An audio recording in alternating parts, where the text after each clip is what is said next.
Monsieur Petier.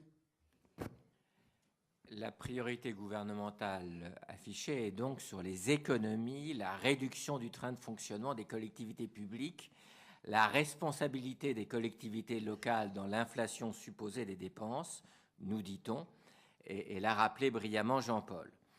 Dans le débat d'orientation budgétaire, seulement une ligne sur le Premier ministre et la politique gouvernementale, alors que l'on parle du FMI, de la BCE et des enjeux mondiaux sur des paragraphes entiers.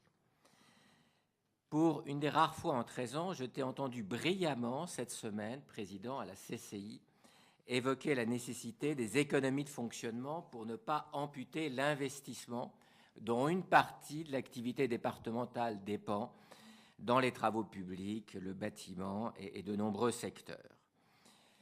Mais parmi les 20 points à l'ordre du jour de notre session, nous n'en avons identifié aucun en tant que tel, en économie de fonctionnement, en gain de productivité, en réorientation de ces politiques.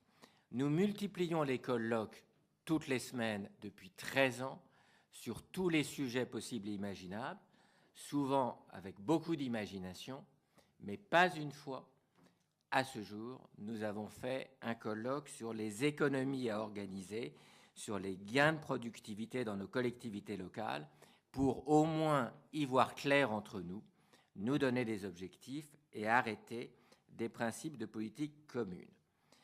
Nous pensons être vertueux dans nos communes. Notre région est réputée très vertueuse en termes de rigueur budgétaire, et d'ailleurs on se réjouit de la nouvelle Normandie qui se met en place.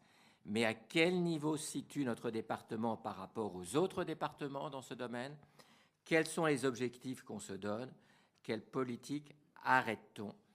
Peut-on se donner une vision claire, des chiffres, un calendrier, une position commune sur un sujet sur lequel on doit être capable de faire du consensus? Notre département est exemplaire dans de très nombreux domaines. La politique sociale en est une illustration.